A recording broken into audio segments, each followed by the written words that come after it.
Почитувани гледачи, добро вечер, добро ни дојдовте во емисијата Здравието е се на Канал Носо. Речи си, секој втор човек има некакви тегоби со желудникот. Некои се жалат на често подждригнување, други дека ги измачуваат киселини, трети дека имаат болка, печење или жарење во пределот на желудникот. Некои пак велат дека имаат чувство на надуеност во стомакот.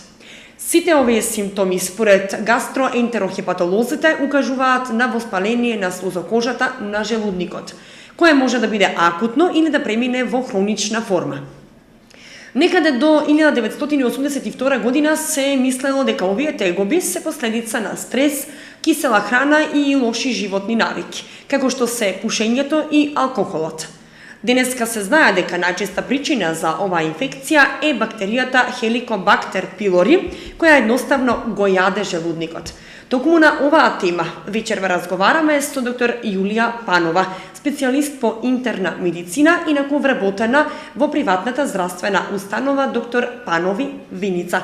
Добро вечер, докторке, добро ни дојдовте по втор пат во емисијата Здравието е се, овој пат во вашата ординација во Виница. Добро вечер. Поздрав до вашите гледачи и до вашата убава слушана и гледана емисија. Така. Добре, се обидуваме преку емисијата, нели, да делуваме едукативно преку ваквите емисии.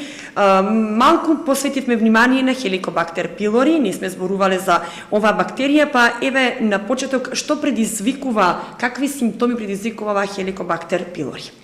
Значи, Helicobacter pylori представува стапчеста бактерија со флагели, значи микробиолошки, и предизвикува воспаление на слузницата на желудникот. Значи, бактеријата Helicobacter предизвикува гастритис, кој што представува воспаление на горните дигестивни патишта. Значи, воспаление на желудникот, меѓутоа со симптоми, придружено со симптоми од хранопроводникот и со симптоми од цревата. Helicobacter pylori дава оштетување на слузницата на желудникот, која што пак понатаму, доколку не биде третирано на време, може од акутно воспаление да прејде во хронично, од хронично во укусна болест на желудникот и на двенеспалачното црево и да доведе до сериозни нарушувања на здравјето. Да, ќе зборуваме и подоцна во емисијата. Обично кога се рече гастритис не се свати сериозно, така ли пациентите не го сваќаат сериозно, но Helicobacter pylori колку треба да се свати сериозно, затоа што може да има и последици и дали се појавува кај сите возрасти. Helicobacter pylori е озбилна бактерија, најпрво многу расширена, значи се претпоставува дека веќе повеќе од 80% од населението е заразено со Helicobacter pylori. Значи, некои од пациентите, односно некои од населението, од популацијата имаат симптоми, други немаат. Кога ќе дојде, значи, како најпрво доаѓа до заразување со Helicobacter pylori? Така, која е причината исто така, да? Се претпоставува дека Helicobacter pylori се внесува од надворешната средина, значи со нечисти раце, со недоволно измиено овошје или зеленчук, може да се внесе со контакт човек со човек. И кога ќе навлезе во желудникот, значи во таа нејзина акутна фаза на воспаление кој што предизвикува, може и да не даде никакви симптоми.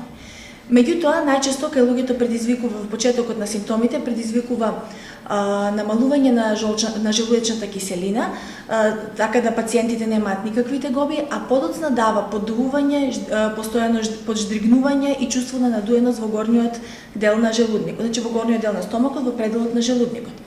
Доколку пациентот не се јави на лекар и симптомите прогредираат, продолжуваат и понатаму, заболувањето преоѓа во хронична фаза на заболување, значи на хронична фаза на гастритис и на воспаление на желудникот, и ова хронично заболување веќе, значи за разлика од акутното, потешко се излекува, потешко се третира и му треба веќе подолг период.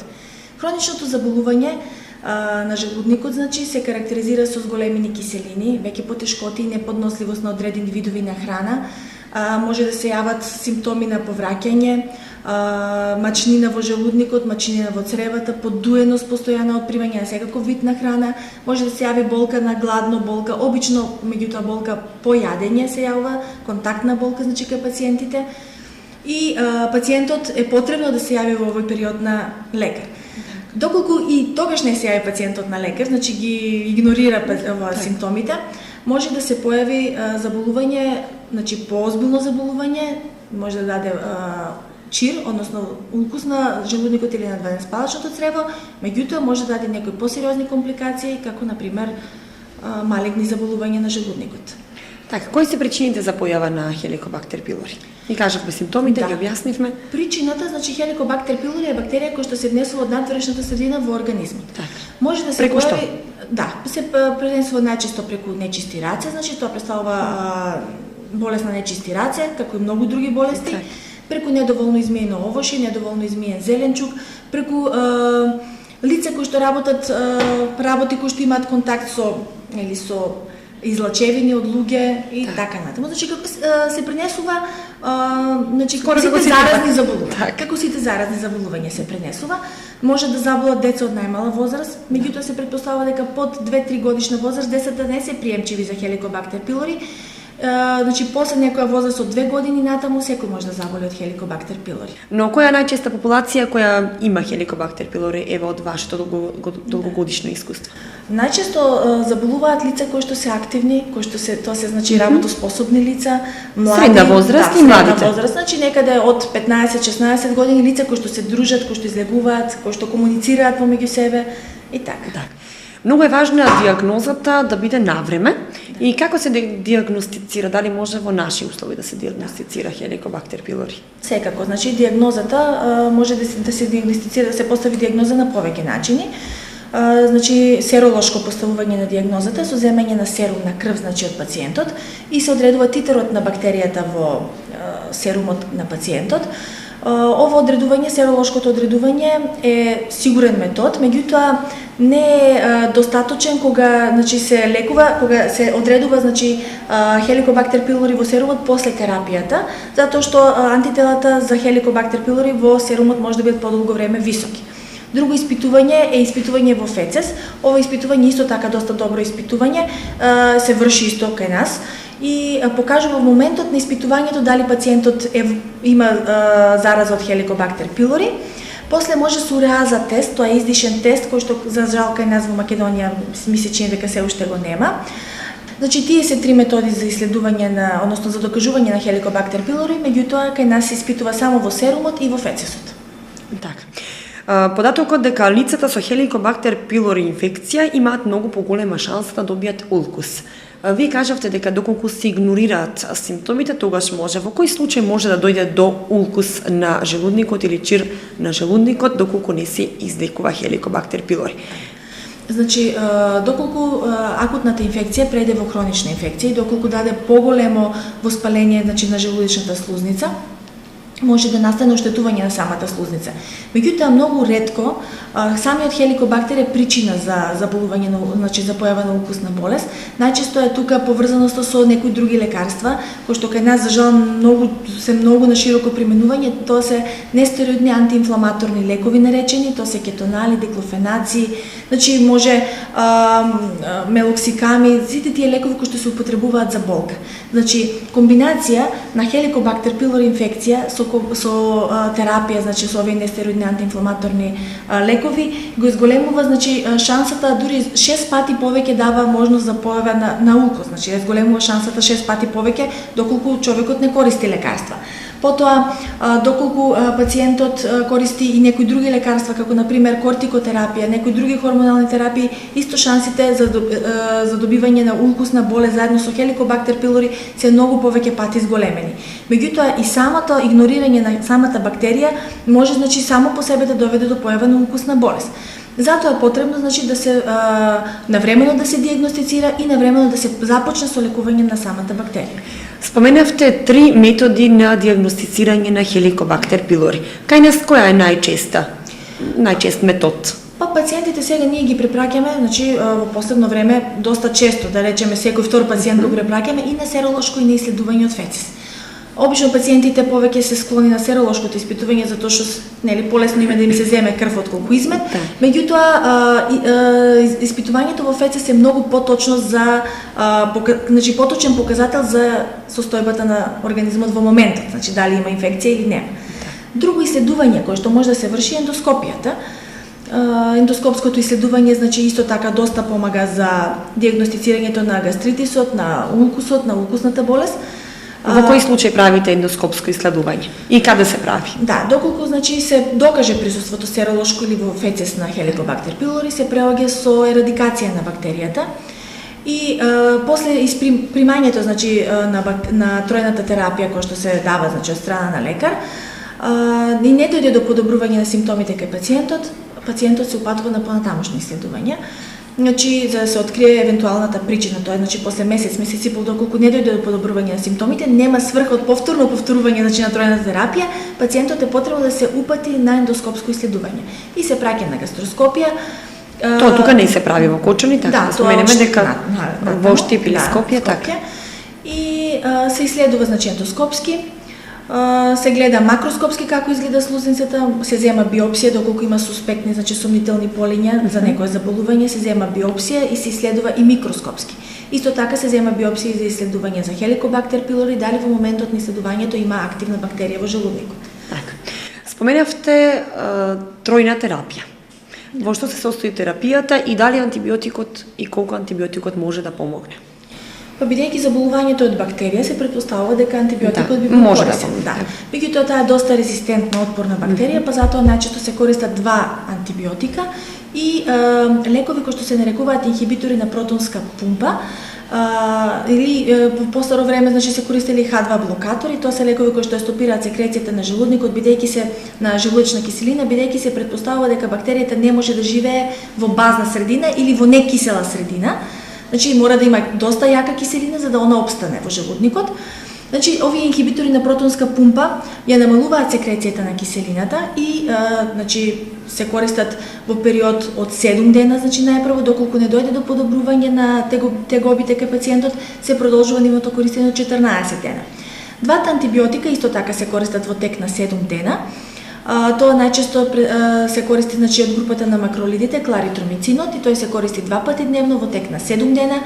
Доколку нема подобрување се продолжува терапијата на 10 до 14 дена. Друг антибиотик се користи амоксицилинот, значи од 1000 мг, исто 2 пати дневно во тек на 7 дена и доколку е потребно се продолжува терапијата 10 до 14 дена. Инхибиторите на протонска пумпа, значи тука спаѓаат лекарства кои што пациентите доста добро ги знаат.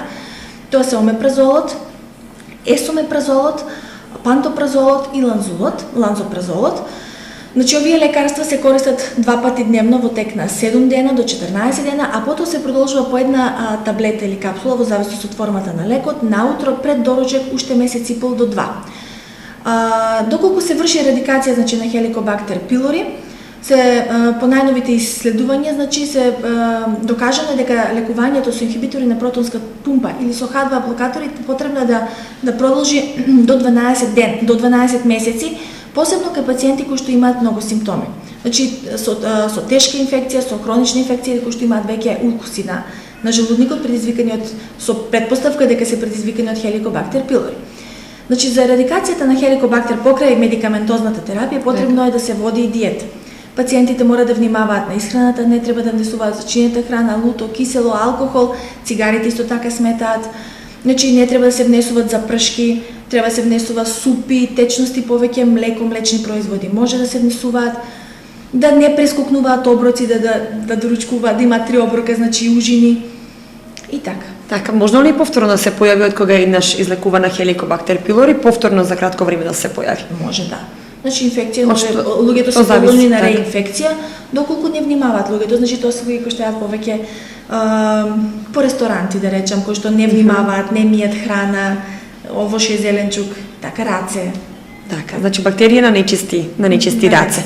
Ние повеќе ќе се држиме на превенцијата и дали може да се превенира да не дојде до зараза од оваа бактерија. Вие споменавте храната, но што треба да се внимава доколку веќе е дијагностицирана Helicobacter pylori. Значи, доколку превенција тешко дали може да се заштитиме затоа што веќе е многу расширена. Значи бактеријата дури се претпоставува дека во земите на западот некаде до над 90% од луѓето сите имаат бактерија, без разлика дали ќе имаат симптоми или не.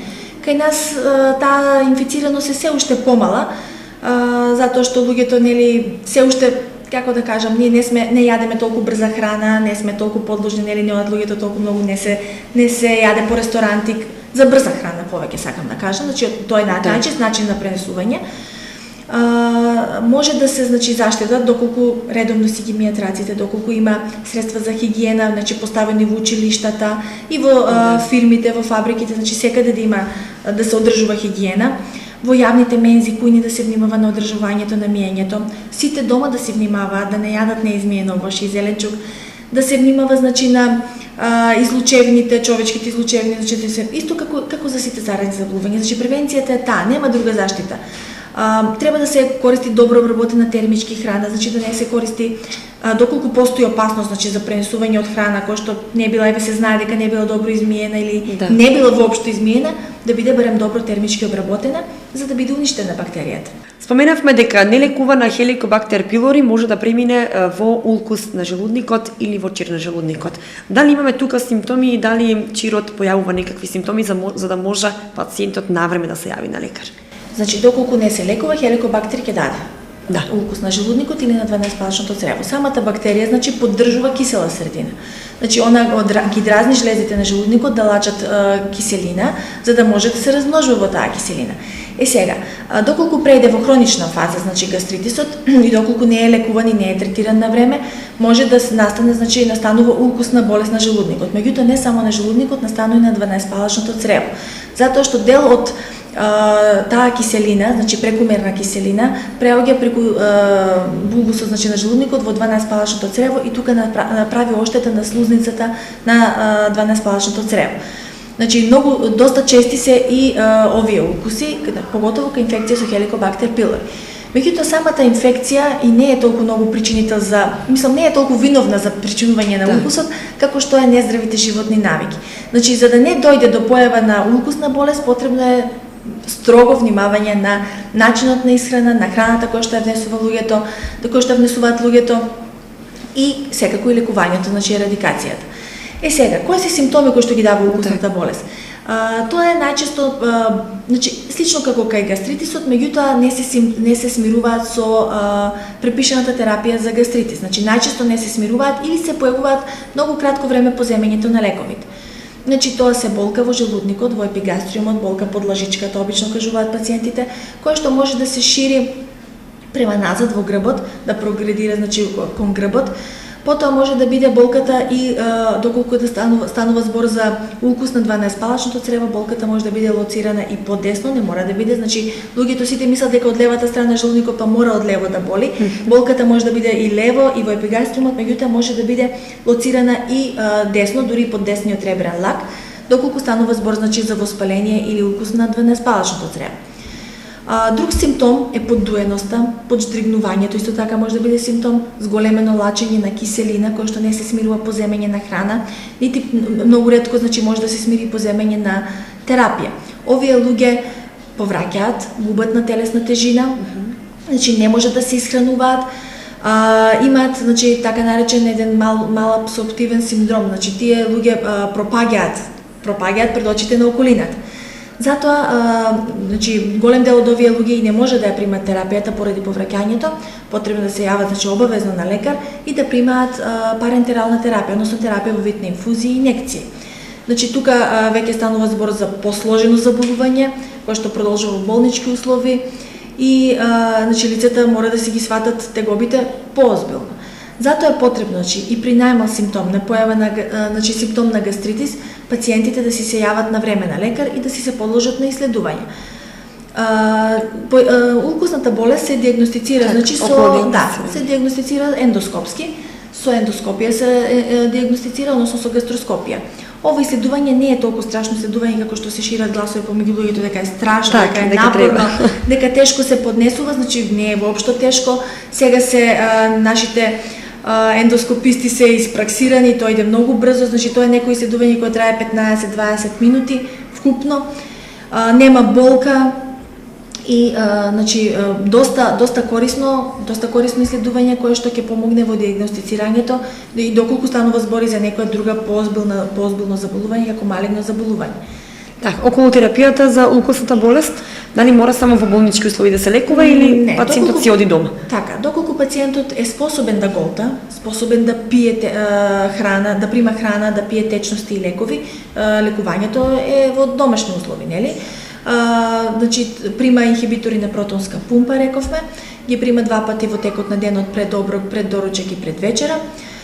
Обавезно доколку е диагностицирана Helicobacter pylori се значи продолжува со ерадикација, со тројната терапија значи кој што ќе му биде препишано од лекар во зависност од условите во кои пациентот живее, од животната средина во која што се наоѓа.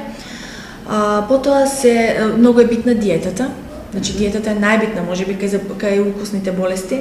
Да, диетата како ќе биде исхраната, значи дали ќе има зачини во исхраната, дали ќе биде тоа запржена храна, течности, млеко, повеќе внесување и млечни производи.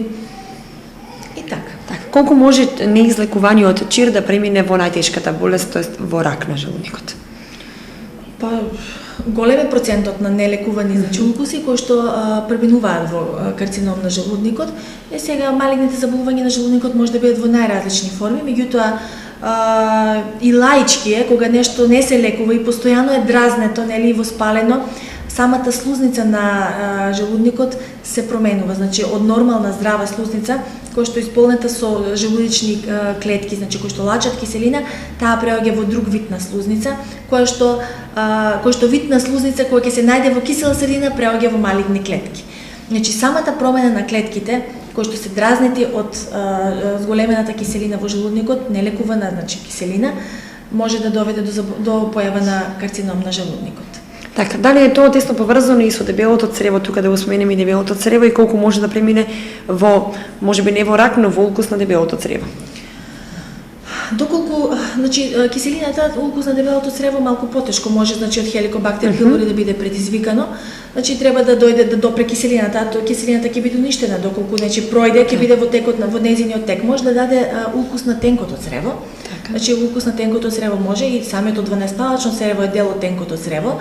Значи, меѓутоа, чир може да се појави, значи, на подолните делови после 12-палачното црево, доколку киселината кај пациентот покрај, значи, бактерија, не е здрав начин на живот и придружени со некои други заболувања, автоимуни заболувања, значи кај имуносупресивни пациенти кои што примаат некаква терапија заради било некое друго заболување. Значи кај Золингер-Елисонов синдром, тоа е еден синдром кој што се карактеризира со многу зголемено лачење на киселина, значи може да се појават укуси и во долж тенкото црево. Дебелото црево, значи симптомите од дебелото црево кој што може да ги предизвика Helicobacter pylori, тоа се најчесто поддувување и појава на гасови. Друго некое позбилно заболување, самата бактерија мислам дека не може да даде на дебелото црево, меѓутоа доколку се појават овие симптоми и доколку, значи, со поддувување на цревата и доколку пациентот е третиран за Helicobacter pylori, а симптомите продолжат, потребно е пациентот да си го испита и дебелото црево, значи да направи колоноскопија, комплетна колоноскопија. Колоноскопија исто така не се прави тука? Да, исто штипилископија. Да. Така. Добро, еве за крај што би им препорачале на сите оние кои не слушаат околу превенцијата повеќе за укус и за добивање на Helicobacter pylori?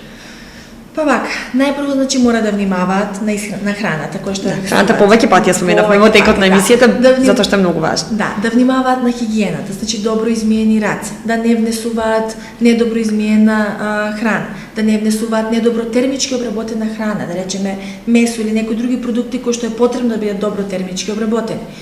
Да внимаваат, значи, да внесуваат, да имаат 3 главни оброка и 2 до 3 ужинки во текот на денот, бидејќи со самото, значи, изгладнување на организмот тие ствараат поголема киселина во желудникот која што ќе биде добра подлога за развој на Helicobacter pylori.